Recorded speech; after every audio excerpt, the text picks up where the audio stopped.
Hey guys, what's going on? My name is Dr. Colin Zhu, and thank you so much for being here with us. This is the Thrive Bites podcast, and welcome to season 5. Here we talk about 3 things: plant-powered living, enhancing emotional resilience, and creating a thriving mindset. And I interview the most passionate guests here, ranging from physicians to coaches to dietitians to entrepreneurs.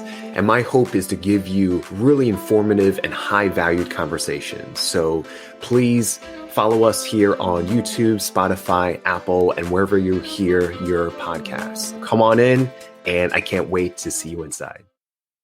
Hey guys, welcome to another episode of Thrive Bites. Thank you so much for joining us. On this episode, I am joined by my good friend and colleague, David Gibson, and he is a light. Is probably the best way I can describe him.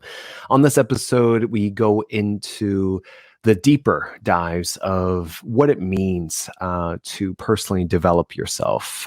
How do we define what is a servant leader? What does it take to kind of find your identity and your voice, and how to use that and leverage that to help others?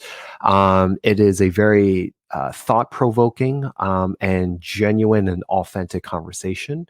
And I think you're going to take away a lot of points for yourself to be able to further continue that growth process. So I don't want you to miss it. So definitely stay tuned. Okay, guys. Well, welcome to another episode of Thrive Bites. I'm your host, Dr. Colin Zhu, and thank you so much for being here with us. You could be anywhere in the world and you decided to spend a few moments with us. And I am greatly, eternally grateful for you being here with us. I have a wonderful episode for you guys. A really, dynamic speaker, great friend of mine. His name is David Gibson, and he is a thought-provoking author, speaker, storyteller, coach, and dedicated servant leader. And definitely want to get more into that. He has a very contagious and infectious enthusiasm that is felt by everyone that he connects to. And he has a very practical / creative approach in talking about leadership, personal development, empathy, to really empower others to live their extraordinary lives. And he is the CEO of his personal development business, Elevation is a Must. And he guides leaders on how to envision greater possibilities and making them into reality. So without further ado, can't wait to get more into that. Please welcome David Gibson. Hey, brother. Great day to you, Colin, man. How's things going, man? Oh, man. Like we were talking about offline, every day, above ground is a good day. So I am super stoked that you're here, brother. It's been a long time coming. Just, we connected last year and, on my end of things, and here you are again. And why don't you share with us where you're calling from? I am calling from Indianapolis, Indiana, aka Nap Town. Shout out to everybody out there in the Midwest. Okay. I didn't grow up in the Midwest, so I got to learn this lingo. So For sure. So you, I love what you do, and I can't wait to kind of, share and go deeper into, the nuances of, how you kind of create and exemplify, not just yourself, but as a professional, whether it's an intimate setting, whether it's on the world stage, and everything in between. I love what you do. And so I love, going into my guest's origin story. And I want to start off by, just asking the first question, because we were talking about your bio, that you're a dedicated servant leader. I want to start off with there.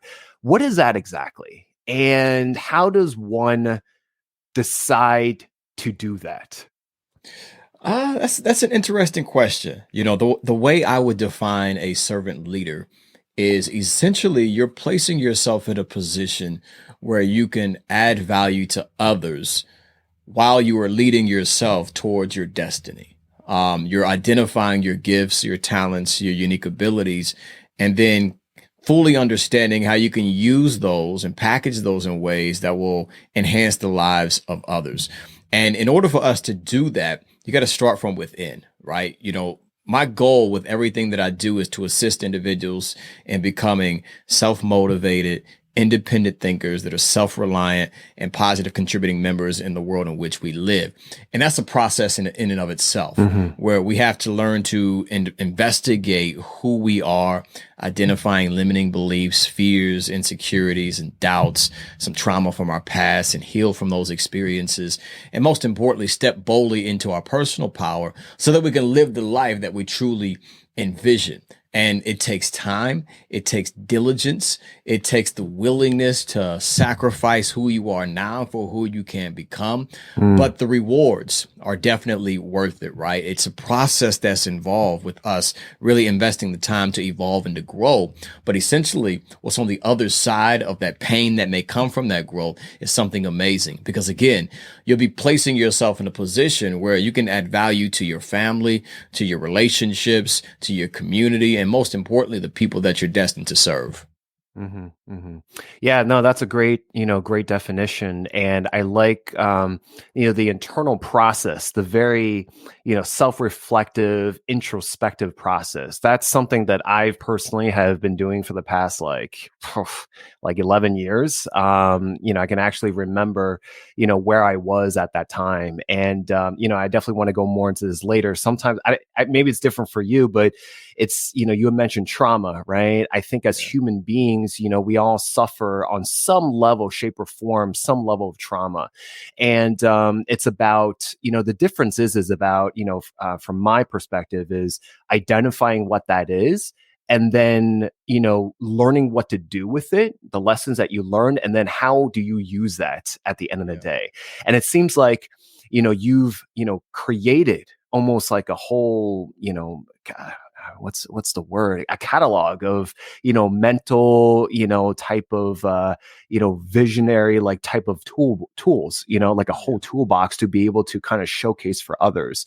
So my next question to you is, how did that come about for you? What were the defining moments from your past that you've decided that, what, instead of me just learning for myself and learning to continue to grow and evolve on myself, that I can actually use these tools to help others? Like, what were those defining moments, if you don't mind sharing?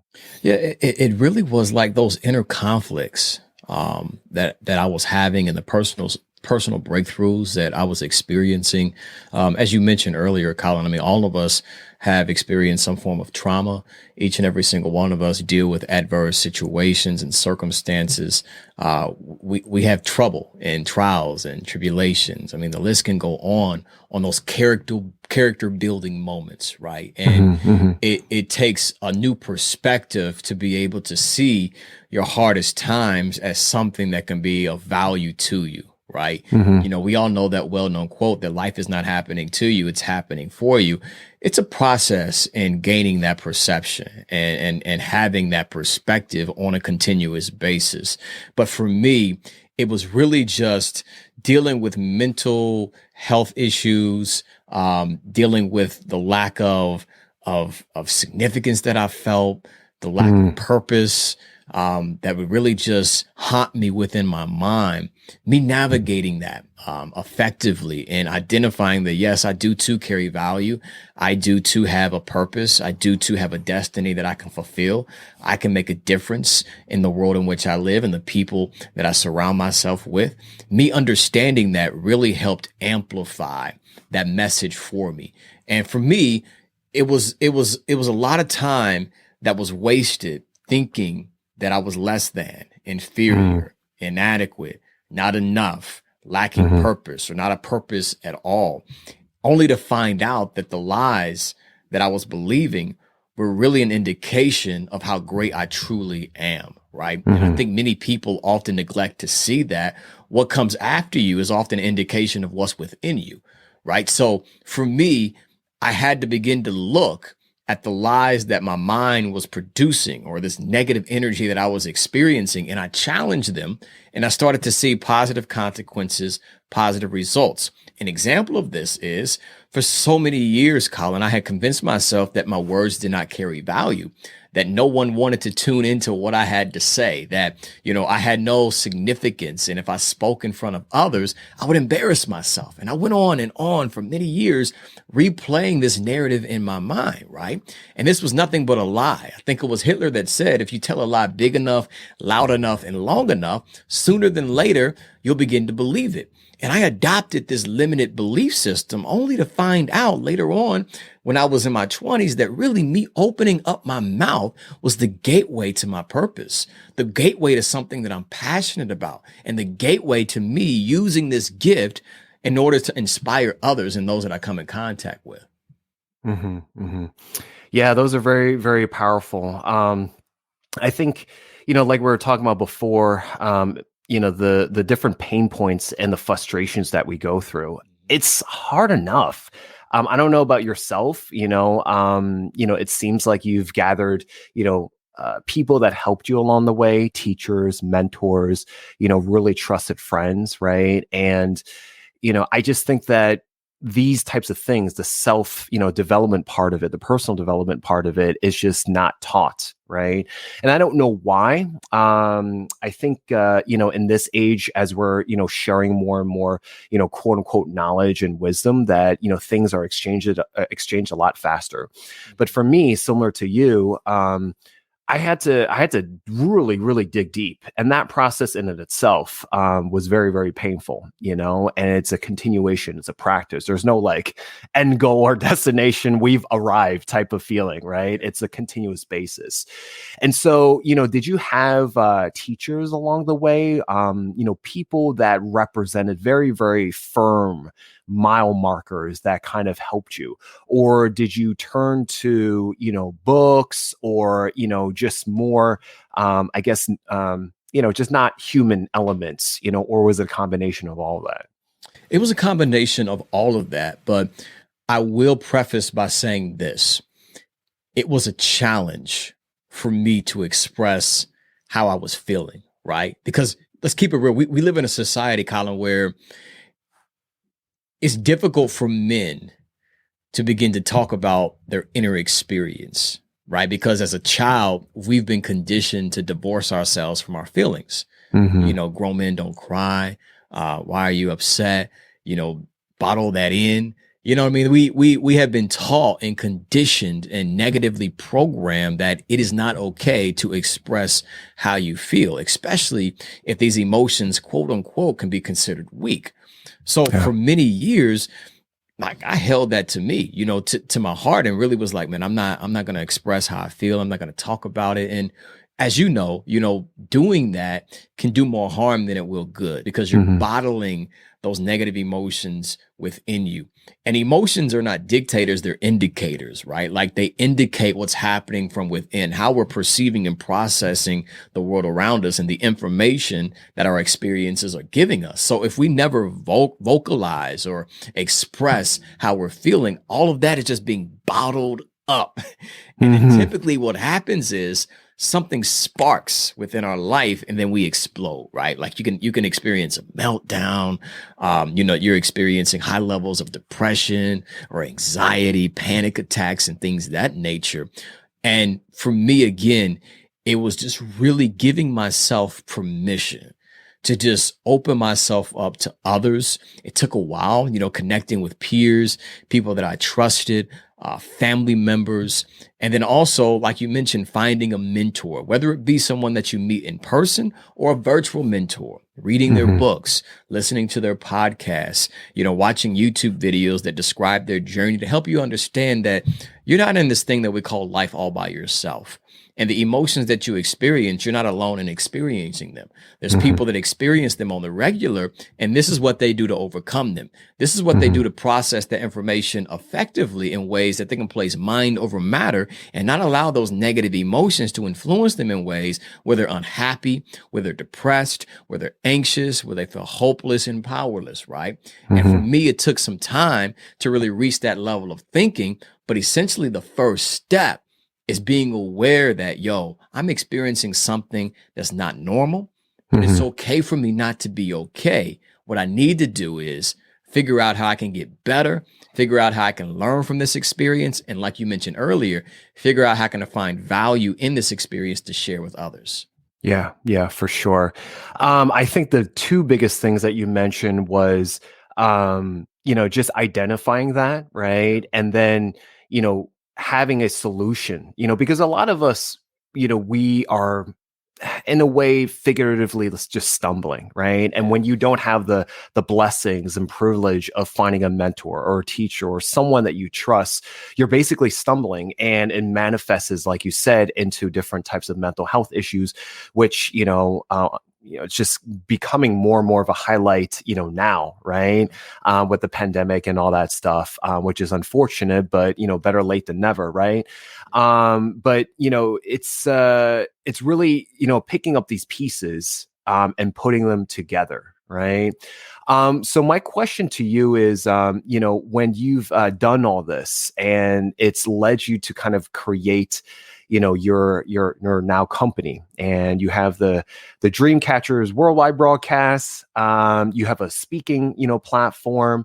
Why is that important to create, as if I may, say, like, the next step of evolution to, yourself as a person and a human being and a professional? I'll answer it in twofold. Number one, it's important because we have to understand that your pain, the only purpose of it was not for you to feel it. It's bigger than that. It's for us to convert it into power and to share with others. And to even dive deeper in that concept, somebody somewhere is experiencing something that's similar to your journey, similar to your experiences. And you have the tools to provide them with in order for them to overcome that particular challenge, this particular circumstance that they find themselves in. So again, that goes back to that servant leadership, right? You lead yourself out of the mud or this circumstance or this challenge that you're in. And then now you're demonstrating to others how to do just that, right? By using what it is that you've been gifted from your negative experience, right? And again, that takes some time to reach that level of perception where you understand there's value in this misfortune, but it's my personal responsibility to convert it into something positive, right? So me understanding that, that's what drives me. Like when I speak in front of an audience, I know there's someone out there that may be on the verge of giving up, not just on their goals and their dreams, but worse off, on their entire life. So that in itself helps me conquer my own personal fears, because now it's not about me. It's about the message that I can offer, the people that I can serve. So the focus now is not on D1. It's now on how I can enhance the lives of others. And that's a game changer, right? And to answer it the other fold, on the other side of the coin, you connect with the passion, right? And that gives you a sense, a purpose to really live your life according to. That's what gets you excited in the morning. Is what drives you when you're connected to something that's bigger than you. When you understand whether it's your business, whether it's your platform, whether it's your social media feed, you understand that someone's tuning in and you can add value to them that's going to enhance the quality of their life. That gives an individual a mission to accomplish. And many people wonder, hey, D1, how do you get motivated? What inspires you? It's knowing that today's another opportunity for me to make a difference. Today's another opportunity for me to shine light, because someone may be in the midst of darkness, and something that I say or something that I do, or essentially what I represent, can shine some light in their situation and help them see things from a greater scale and help them overcome what it is that they're experiencing. We've also talked about this before, about like courage and strength and bravery, right? And earlier in the conversation, you had mentioned how you went through those experiences of feeling lack thereof or inadequate. And I think, maybe like, paraphrasing Tony Robbins, where he says like the sum of, most, human fears, right? Besides, the natural fear biologically when we're trying to run away from something, really comes down to two things.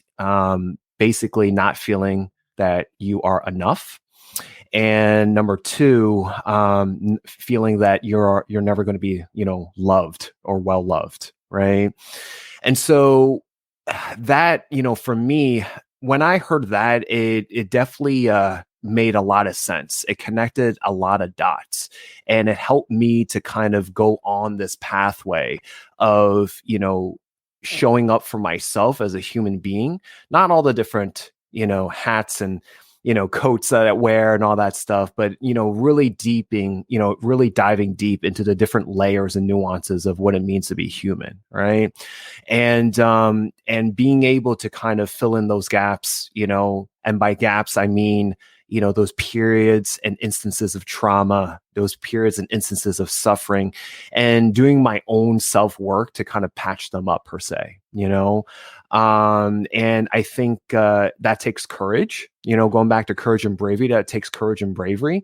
And to me, that's where the strength comes in. The strength is taking the risk, not knowing how it's going to manifest, what's the outcome going to be, right? That's the strength of not knowing, but still doing it, anyway, because like you said, someone is going to feel dark, and not have a way out, right? And one of the way outs for me, because I, have suffered through, mental health issues as well, is just by taking that step, being courageous and taking that step.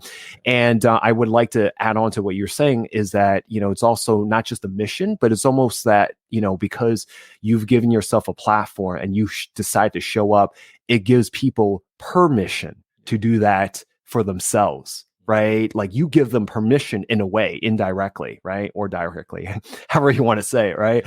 For them to also be courageous and show up, similarly.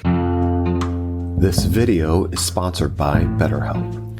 Hey guys, this is Dr. Colin Zhu, aka TheChefDoc. I just want to take a few moments of your time to talk to you about something that I feel needs to give reflection and pause for. Is there something interfering with your happiness or is preventing you from achieving your goals? I know for me, I've been on the self-work journey for a decade now. And I remember in my personal experiences, through my doctor's journeys and also from traveling the world, I was always searching for the next step or thinking that happiness was a destination. However, it's not. What I found instead was that life was a process. And learning about life was also a process and a practice. And that the state of happiness and the state of joy and contentment was also a practice. For those of you who don't know, since I don't share that much on my podcast, is that I actually battle with anxiety, OCD, and in the past, episodes of depression. However, little by little, step by step, after seeking extra help, I've been able to achieve monumental things in my life that I've been eternally grateful for. BetterHelp will assess your needs and match you with your own licensed professional therapist. BetterHelp is a sponsor of this podcast. It's not a crisis line. It's not self-help. It is professional counseling done securely online. There is a broad range of expertise in BetterHelp's counselor network, which may not be locally available in many areas. The service is available for clients worldwide. You can log into your account anytime and send a message to your counselor. You'll get timely and thoughtful responses, plus you can schedule weekly video or phone sessions, so you won't ever have to sit in an uncomfortable waiting room, as with traditional therapy. BetterHelp is committed to facilitating great therapeutic matches so they can make it easy and free to change counselors if needed. It's more affordable than traditional offline counseling, and financial aid is available. BetterHelp wants you to start living a happier life today. Visit betterhelp.com/TheChefDoc, that's better H-E-L-P, and join the over 1.4 million people taking charge of their mental state with the help of an experienced professional. Special offer for Thrive Bite listeners, get 10% off your first month at betterhelp.com/TheChefDoc, TheChefDoc. Thank you for listening, guys, and back to the episode. Yeah, I mean, it as you were speaking, I was reminded of, I can't recall who coined this quote, but it's a well-known quote where it says, our deepest fear is not that we are inadequate, but our deepest fear is that we are powerful beyond measure. Marianne Wilson. Yeah, it's not the darkness that scares us, it's our own personal light. And I'm gonna paraphrase it, but she says, who am I to be successful, to be beautiful, to be talented? And then she says, well, why aren't you talented? Who are you not? It's you that gets in your own way. It's you that's dimming your light, right? And by you shining your light, you indirectly, like you mentioned, give others permission to do the same. And just think about the people that inspire us, the successful entrepreneurs, the iconic leaders, the remarkable speakers, the individuals that are making an impact in our communities. We are inspired by them because they're demonstrating to us what's possible. They're demonstrating and showcasing to us what can happen when you overcome yourself. Right. That's what it really boils down to. And it's not our problems. It's not our pain. It's not even our past. It's what we condition ourselves to believe, because what we believe is essentially what shapes our identity. And our identity is what influences our behavior. Right. Our behavior essentially is what creates the results and the outcomes that we experience. If we don't like what we're experiencing, we have to change how we behave by adjusting what we believe, by reshaping how we identify ourselves to be. Does that make sense?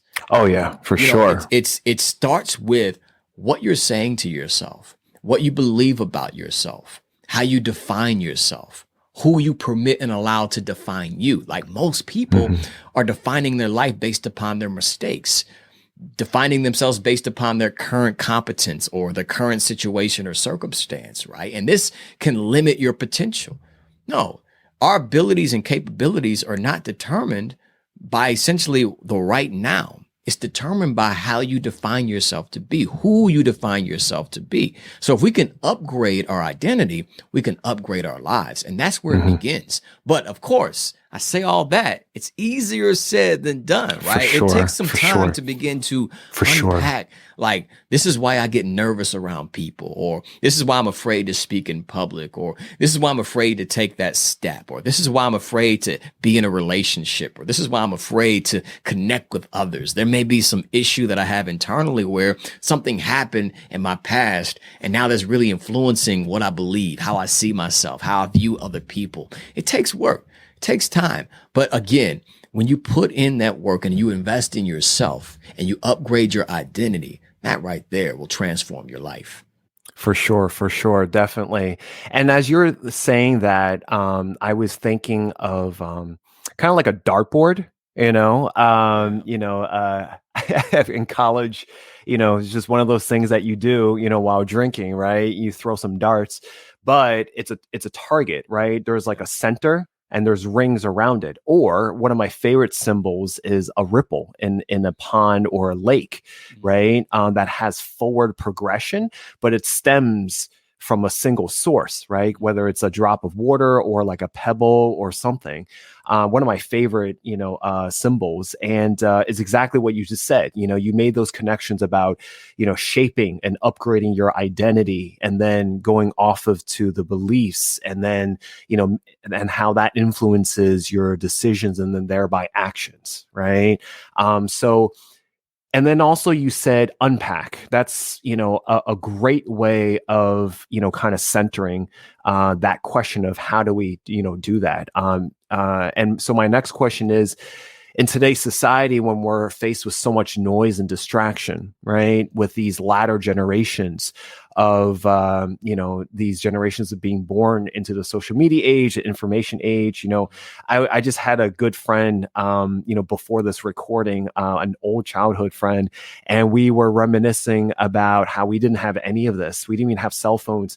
We had to memorize each other's landlines. And when we were younger and we wanted to just play ball, street ball, right? Street pickup basketball, I had to ask like my best friend's parents, whether my best friend was home or not, what I'm saying? And if they could come out to play ball, right? Yeah. So it was so simple, so beautiful. I was I just fell in love, I was like, man, I'm so lucky that I was able to, experience that, and I can only imagine how confusing. You mentioned you have two sons.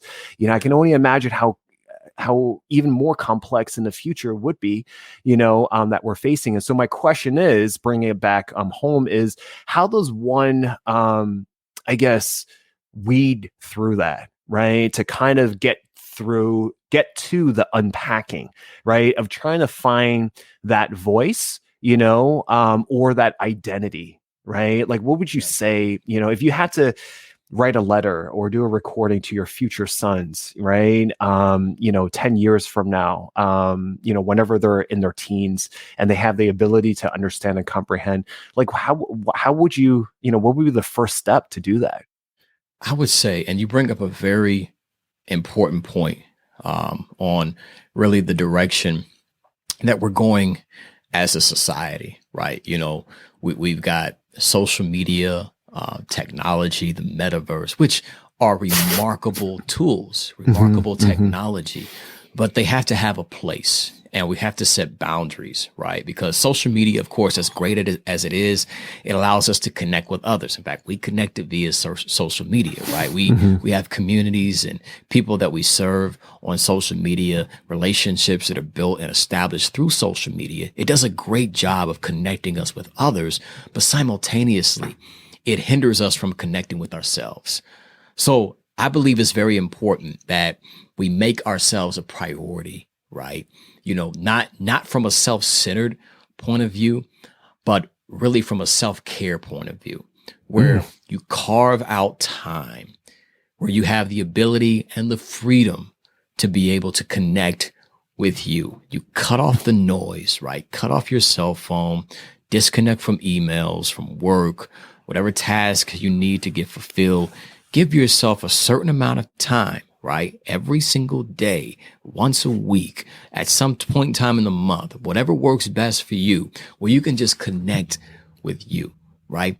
Get centered in so you can be in your optimum state of mind to be able to process everything that life is handing you, everything that life is throwing at you. Because in this world in which we live now, Colin, I mean, we're on the go. Busy, left, right? Especially if you have a family, you're running a business, you have your team that you're working with, you have colleagues that you're building projects with, you have a community that you're constantly reaching out to and responding to emails, and then you get off work and you're going home with your significant other, you have children, you got to pick them up from school, you have a relationship with their teachers, and you're communicating about how things are going in school, and then you go home and you got things. I mean, the list can go on and on how we can. It's never ending sometimes. It's a cycle, right? So we have to disrupt that cycle with some form of self-care. Whether it be, hey, I'm going to the salon, getting my nails done, or I'm going to on a walk where I can just tune in with nature, or I'm going to go on a hike. I'm just going to go train and work out at the gym. That's my mental therapy, or whatever it is for you. You find what works best for you, but whatever you do, disconnect for just a moment. Disconnect for just a moment, right? Like you mentioned, Colin, there was a day in time where you left the house and you couldn't be contacted until you got back.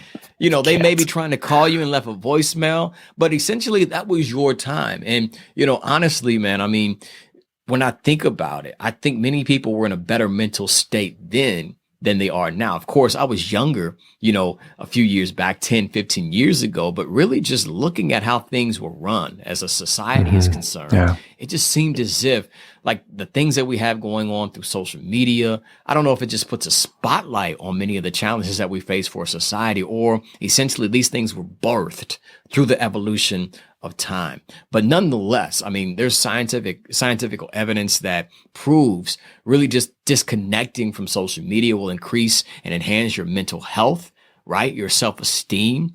It reduces anxiety. Many people compare and contrast what they're doing and who they are to other people. When we're working on technology, that stresses us out because our mind is just locked in on a screen. Dials our mind into that fight or flight system. But again, just doing what you can to really just have some thinking time, disconnecting from everything and really connecting with yourself, that in itself will improve the quality of your life tremendously.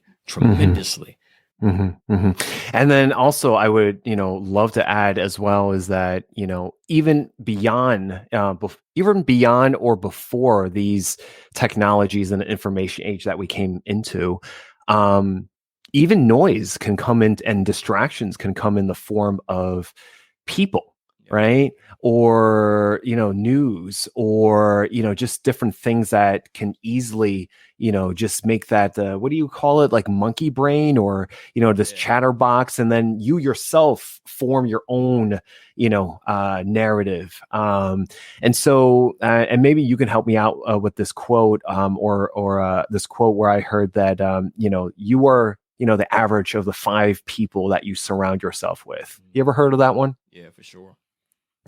And so in a way, upgrading can also be in the form of the circle, that social circle, whether it's family, friends, colleagues that you keep, right? And as I've gotten older over time, I've realized that, I kind of have to think about and reevaluate and reassess the circle, right? Based off of, like we were talking about, based off of how I feel, where I'm at, during that period of time, whether it's, I talk a lot about relationships, not just in romantic sense, but in terms of platonic, professional, and how it's also still a relationship. And it's also what I consider a two-way street. So it's like, you could do a lot of work, but if that other person doesn't do the work, or doesn't show up or contribute, in some way, then it's not really a relationship anymore, And I find that, I don't know about you, Dave. I find that it kind of takes for me, it's like, when you do too much or you kind of overextend yourself, so it's important to even, reevaluate that circle, those, the people that you keep in company. Wouldn't you agree? I strongly agree. And really a quote that I live my life by is understanding that the quality of our life is largely determined by the quality of our relationships, right? Like you're hitting the nail on the head as you're talking about the people that we surround ourselves with, because even when we're unaware of this, we're adopting and being programmed by the people that we converse with on a continuous basis. A lot of times their fears can be projected onto us. Their way of thinking can be adopted by us. Their biases, we could begin to pick those things up. And that's why it's very important that we're mindful of who we surround ourselves with. I encourage many people to surround yourself with people that are self-motivated, people that are grateful, people that are purpose-driven, people that are ambitious, because again, what they have and those characteristics are going to rub off on you.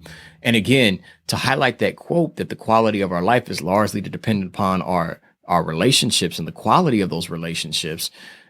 You also mentioned briefly how like we're in a relationship with everything. Everyone, right? Not just people. We're in relationships with food, the things that we consume, right? Like many people need to invest in developing that relationship. We're in relationships with money, right? There may be some people, like I know people that make a large amount of money, but then they spend it because they have no great relationship with that money, So we have to begin to look at every relationship that we're in, including the most important relationship, right? Which is with yourself. You're in a relationship with you. How are you communicating to yourself? How are you speaking to yourself? How do you treat yourself? Are you making yourself a priority? Are you investing in your physical health, your health and well-being? Are you investing in your mental health, right?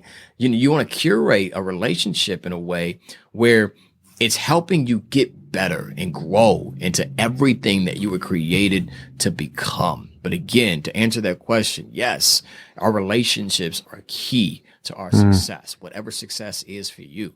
You have to begin to look at what you're in relationship with, and is that relationship helping you move closer to where you want to be or hindering you from getting to where you want to go? For sure.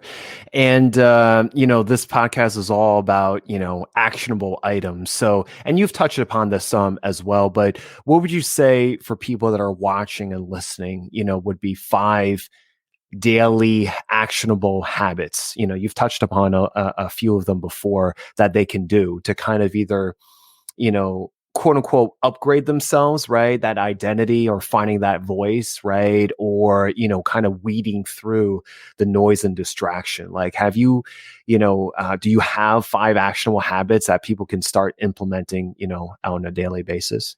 Yeah, let me put this disclaimer, or I'll preface my answer by saying this. First and foremost, you have to find what works best for you. Right. We hear many people talk about different strategies that will improve the quality of your life. Essentially, the one that's going to help you is the one that you're going to do consistently. So you have to identify and explore what's going to work best for you.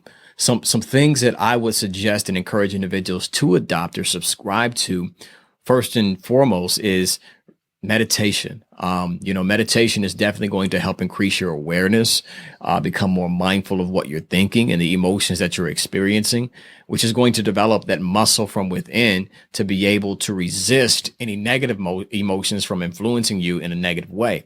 Another thing is, walking, getting out, being active, exercising on a continuous basis. As you preach, Colin, our body is designed to move. From a biological standpoint, right? So when we are doing what our DNA expects, we set ourselves up to better our gut health, our metabolic health, our mental health. Every system in our body is really leaning on us to do what we've been created to do. So staying active, again, surrounding yourself with amazing people, maybe finding an accountability partner that you can share your goals with, and that can encourage you on a consistent basis. Speaking affirmations, it's going to help you reprogram your subconscious, speaking with emotions and conviction about who you are and what you're aiming to accomplish and experience, really practicing gratitude as well. Taking time out to focus on the things that bring you joy, that get you excited, that promote love and compassion for others. Really taking time out to direct your attention towards those things can improve the quality of your life dramatically. There's studies out there that talk about how really a gratitude practice is as effective as some prescription pills for, individuals that are struggling with depression. Just shifting your focus and your attention can create a different type of energy within you that can put you in a different mental state. And then also developing a morning routine that works best for you, including some of those things that we just mentioned, whether it be visualization, meditation, prayer, devotion, reading, journaling, speaking your affirmations. Find what works best for you. And then another thing that really has been a game changer for me is developing an effective night and evening routine. There's 3 questions that I ask myself every single evening that help boost my self-esteem, that help me identify the areas where I'm growing and improving, and help me stay aligned with serving others. Question number 1 that I ask myself: what did I learn and how did I grow? Okay. Question number 2: how was I recognized today? And what I mean by recognize, a lot of times we often feel like, man, nobody recognizes me. Nobody shows me love. You realize like, hey, man, that young lady that gave you a smile as you were walking into the grocery store, she was being nice and kind to you. Or that gentleman that opened up the door as you were walking into the bank, he recognized you. Celebrate that, right? And the third question that I ask is, what contribution did I make? Knowing that, hey, I made a difference today. Like when you're laying down, knowing you grew, you improved, you learned something new, somebody recognized you, they gave you a compliment of some sort, and then you contributed to the lives of others, that enhances our self-esteem. And doing that on a consistent basis, what you're doing is you're making deposits into your confidence, deposits into your bank account of self-esteem. So when difficult times arise, right, when negativity or discouragement often comes in, what does it do? It tries to put us on this inward focus, thinking negatively about who we are, what's not working in our life, how we're not good enough. We can fall back on those experiences that we've reflected on a daily basis, that yes, I've grown. I'm not where I used to be. I may not be where I want to be, but I've evolved. People recognize me. They show me love. I carry significance. I carry worth, and I continue to contribute to the lives of others, meaning I matter. These are some practices that will definitely enhance the way that we think and the way that we show up on a consistent basis.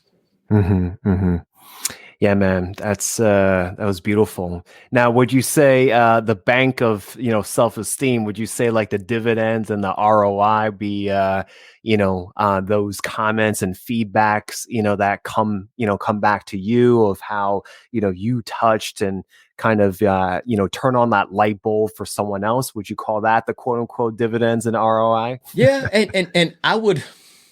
That's a thin line to cross. Okay. Yeah. Because I want to be clear here, right? And I like how you're using that metaphor. I would say the dividends would come from the compliments that may come from others, but the deposit comes from within. Because if I bank my self-esteem on what other people think about me, what other people say about me, now I'm in a vulnerable position where now this person determines what I believe and see in myself. Right? You give them power. I'm giving them power to dictate how I view who I am, my worth, right?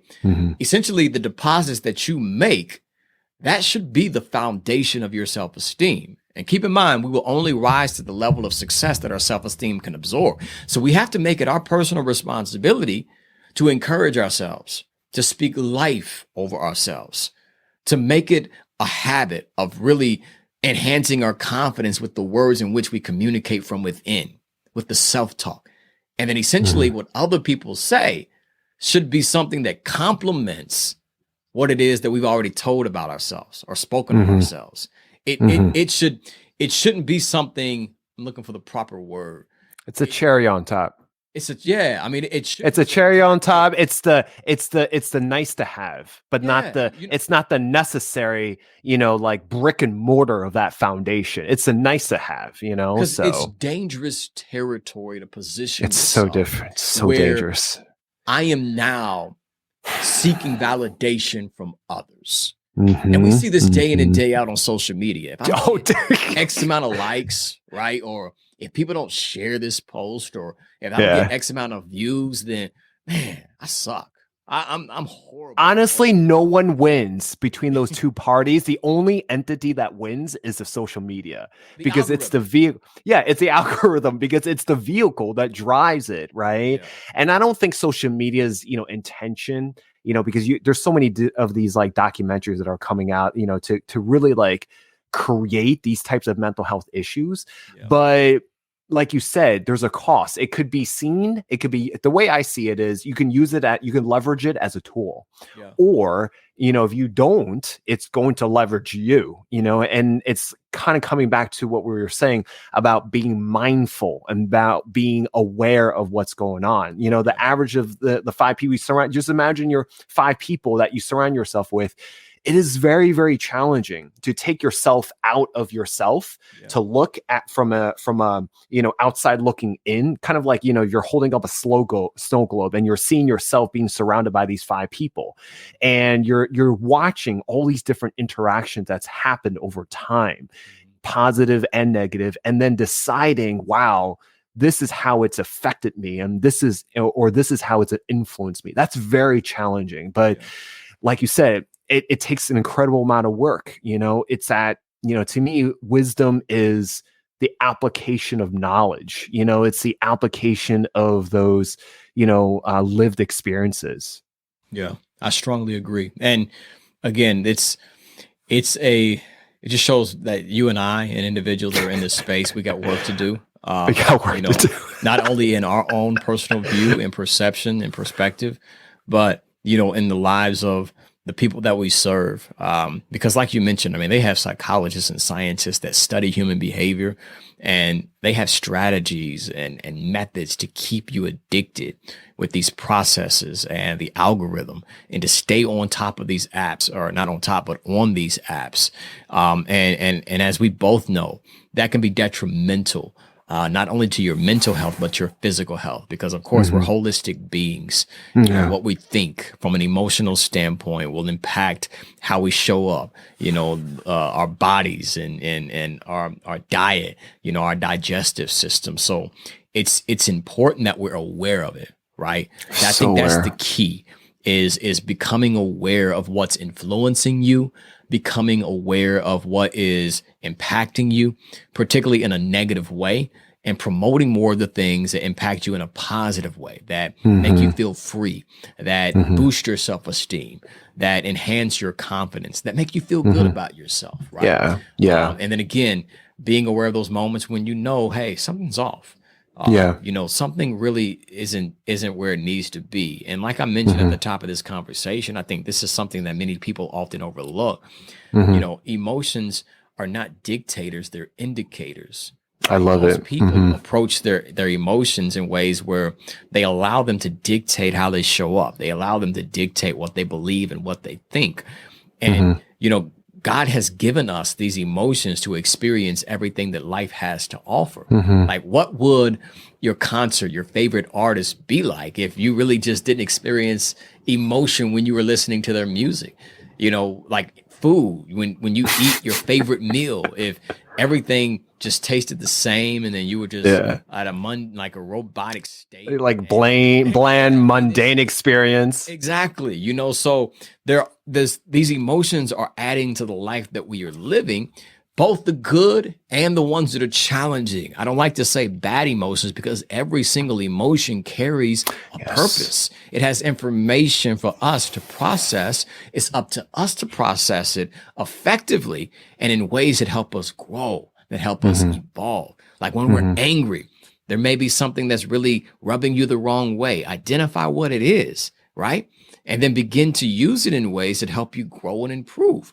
Same way when you feel love, right? Why do I feel love? What makes me feel this heart, this warm heart, or what gets me excited? I want more of that. Identify what it is so you can create more of it, right? So I think really just being able to have a new level of emotional intelligence where we're able to process things more effectively. And that's going to put us in a position where we can make sound decisions, right? Decisions that are aligned with our vision, our purpose, and our goals. I love it. I love it.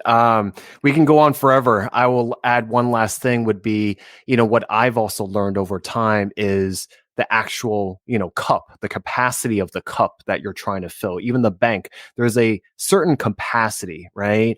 And to not take on more, whether it's mentally, emotionally, physically, than you can handle. Like we as Americans love to juggle so many different, pieces of work and projects. But it can be stressful. And I think it's the same thing with people, right? That you keep in that circle, with what you can handle. So I think that also, because you were talking about all these great, positive emotions to, strive for and, how to go about it. But it's important to kind of replace it, almost in a way, if you have a negative type of action or behavior, to replace it with a more positive, habit or behavior. But I also think that, to not take on too much as well, as busy Americans, I think that, we do take on a lot. So it can just mean figuratively and metaphorically as well. So I think it's important that we identify where we are at our best.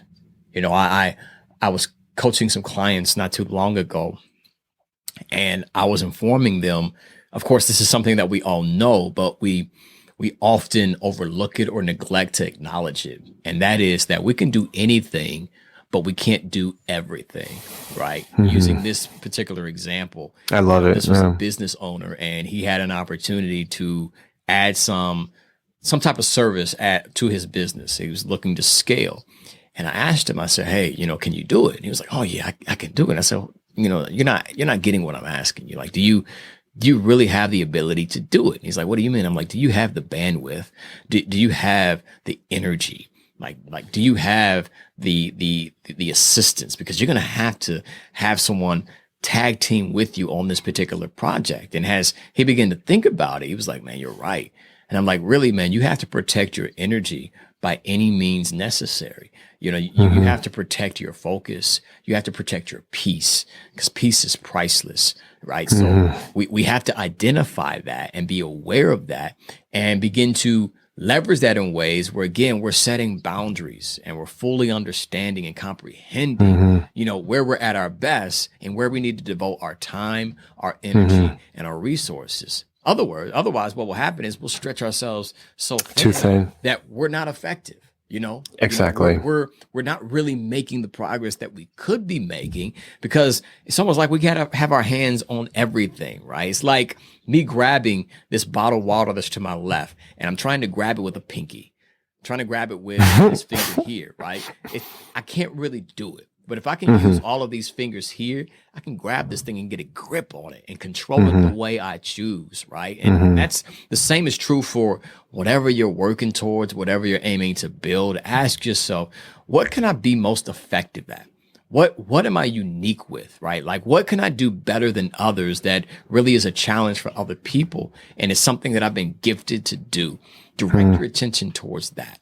Focus your energy towards that. That's your element. Stay in your lane, and, from a business perspective, you can add people that can complement your traits, your characteristics, and your skills. And you develop a team to get the mission accomplished. But if you're trying to do it all by yourself, you'll drain yourself, you'll wear yourself out, and essentially you'll be burnt.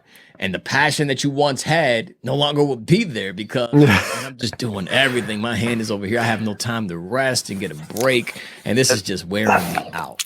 That can be applied to something as our concept of multitasking. I don't think it's real, to be honest. We do something called task switching. If you ever read the book, The One Thing, and it's kind of like a computer, phenomenal book. And it's, it can be applied to so many different things. For us, physicians, it's decision fatigue, it's compassion fatigue, it's trying to, do everything once. My mother, I'll end this by saying my mother gave me a really, really great analogy because early in my career, I just wanted to gather all these certifications and degrees and, just want to, just absorb everything, try to be quote unquote the best, right? Trying to be, up on par with my peers. And she said to me, she's like, son, what you're doing is the equivalent of you reaching out with your hand and you're trying to grab and hold on to every morsel of sand. It's trying to grab sand and trying to, and if you try to grab sand, everything falls out. You can't grab it all. You can't grab it all. And I was like, wow, that was such a powerful analogy for me to understand that I want to do everything. I really wish. I keep telling people, I was like, I wish I could clone myself. I was like, where's Elon Musk? And I was like, why can't we clone ourselves so I can assign every single person to do some sort of task? Yeah. But it's like you said, stay in the lane, but not necessarily, not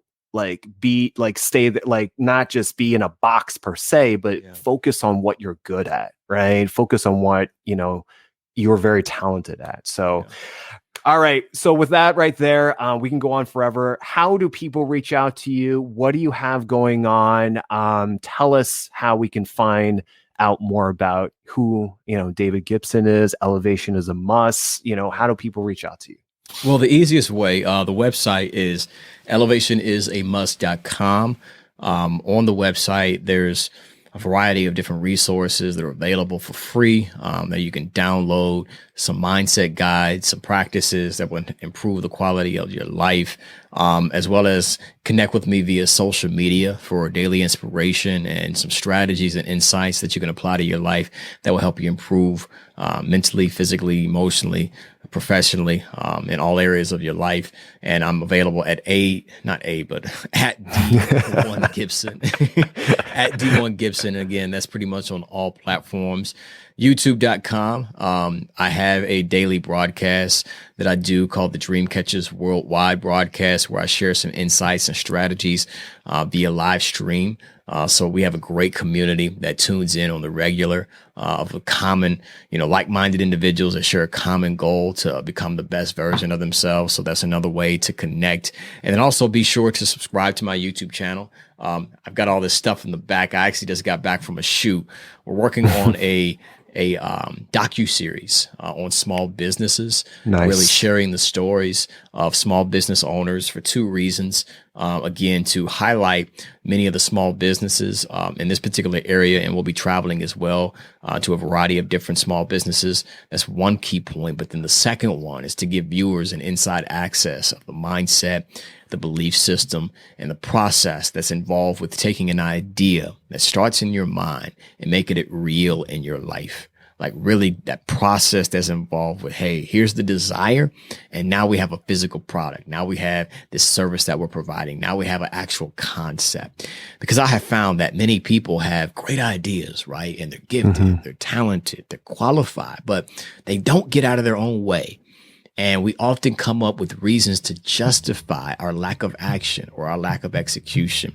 We often think that we can't gain access to certain things, that we couldn't accomplish certain things, and really seeing and hearing the stories of others and being aware that they too are dealing with challenges and adverse conditions, and they don't have it all together. That inspires us to recognize that, yo, maybe I can do this. So that's the mission of this specific docu-series, and I'm excited for the launch. We'll be launching it in a couple of weeks. So be sure to subscribe and, to stay up to date with everything that's coming in that project. Is the docu-series going to be on the YouTube channel? It's on the YouTube channel. Nice. Well, can't wait for that. And, can't wait to share that, with our audiences as well. Sure. David, thank you so much, brother. Pleasure, brother. Means the world to me. Hopefully one day we can, cross paths in person, you and me and Meg and, our mutual friend that connected us. And man, you continue to stay humble doing what you're doing. And I really, really appreciate you taking the time out and, sharing, some really, really deep thought provoking, just everyday processes, even myself to continue, practicing and applying, and being aware, those reminders, it's not just once, it's this repetition, right? So. Well, I appreciate you, Colin, man. And again, I got to shout you out as well for the phenomenal work that you are doing. Your focus is primarily on health and wellness, and you're doing an amazing job of really providing resources, providing tools, and providing strategies to help individuals enhance that area of their life. I love the work that you're doing on social media. These interviews that you're offering now, again, it's really geared and wrapped around that foundation of just improving from a holistic standpoint, health and wellness. And it's well needed, right? Like as you mentioned earlier in the conversation, I mean, we are in a crisis, a mental health crisis, an identity crisis. People are struggling within, and many people don't have the resources, don't know what direction to turn. So individuals like you that are providing access, providing insights that improve the quality of their life, we need you, brother. So keep putting in the work and keep fighting the good fight, man. Thank you, man. I really appreciate that. Sure.